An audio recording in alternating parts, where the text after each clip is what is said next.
নমস্কাৰ প্ৰিয় বন্ধু বান্ধৱীসকল পুনৰবাৰ স্বাগতম জনাইছোঁ আমাৰ অন্য ভিডিঅ'লৈ। সো বন্ধুসকল আজি আমি আলোচনা কৰিম এছএছচি জিডিৰ কাৰণে অতি প্ৰয়োজন হোৱা এনেক্সাছ 7 আদাৰ বেকৱাৰ্ড ক্লাছেছ অৰ্থাৎ ওবিচিৰ কাৰণে চেণ্ট্ৰেল কাষ্ট চাৰ্টিফিকেট অতি প্ৰয়োজনীয়। তাৰ বিষয়ে আমি সবিশেষ আলোচনা কৰিম, আপোনালোকে শেষলৈকে ভিডিঅ'টো চাব। সৰ্বপ্ৰথমতে এই এনেক্সাছ 7 এই ফৰ্মটো একো নথিপত্ৰ নথকাকৈ ডিষ্ট্ৰিক্ট মেজিষ্ট্ৰেট বা ডেপুটি কমিশনাৰে সাইন কৰি নিদিয়ে। ইয়াৰ কাৰণে সম্পূৰ্ণ প্ৰচেছ আছে। সো প্ৰথম প্ৰচেছটো আপোনাৰ ইয়াৰ চেণ্ট্ৰেল কাষ্ট চাৰ্টিফিকেট এই এনেক্সাছ 7টো সাইন কৰিবৰ কাৰণে সিগনেচাৰ কৰিবৰ কাৰণে আমাক এনচিএল লাগিব।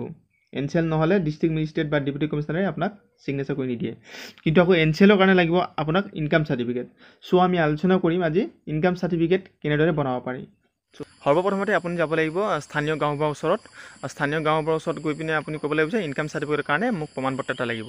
তেখেতে আপোনাৰ কিমান কি ইনকাম আছে গোটেইখিনি সবিশেষ সুধি পিনে আপোনাৰ দেউতা কি কৰে, যদি খেতিয়ক হয় সেইমতে আপোনাৰ গোটেই বছৰৰ কিমান কি ইনকাম হয় আপোনাৰ তাত প্ৰমাণপত্ৰ দিব। সেই প্ৰমাণপত্ৰ আপুনি লৈ যাব লাগিব CFC চেণ্টাৰ নহ'লে অনলাইন চেণ্টাৰ। আপুনি অফলাইন যোগেদিও কৰিব পাৰিব, কিন্তু মই যিহেতু অনলাইন যোগেদি ইনকাম চাৰ্টিফিকেট বনাইছোঁ গতিকে মই অনলাইন যোগেদি কথাটো কম। সো প্ৰথম যাব লাগিব আপুনি CFC চেণ্টাৰত। CFC চেণ্টাৰত যোৱাৰ পাছত আপুনি খাজানা নতুন ৰচিদ থাকিব লাগিব, খাজানা দিয়া 2024 চনৰ, আৰু লগতে আইডেণ্টি প্ৰুফ লাগিব আৰু গাঁওবুঢ়া প্ৰমাণপত্ৰ লাগিব।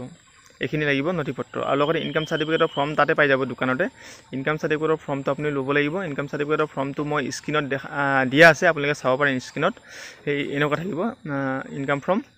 এই ইনকাম ফৰ্মটো আপুনি ফিল আপ কৰিব লাগিব। ফিল আপ কৰাৰ পাছত গাঁওবুঢ়া প্ৰমাণপত্ৰ আৰু খাজানা ৰচিদ আৰু আইডেণ্টি প্ৰুফ যিকোনো এটা গাঁঠি দিব লাগিব, আৰু দোকানীজনে অনলাইন কৰি দিব। অনলাইন কৰাৰ পাছত প্ৰথম যাব আপোনাৰ CO ওচৰত, আৰু CO ফৰৱাৰ্ড কৰিব SK, আৰু SK ফৰৱাৰ্ড কৰিব লাট মণ্ডলক, আৰু লাট মণ্ডলে পুনৰ ফৰৱাৰ্ড কৰিব SK, আৰু শেষত SK COক ফৰৱাৰ্ড কৰিব।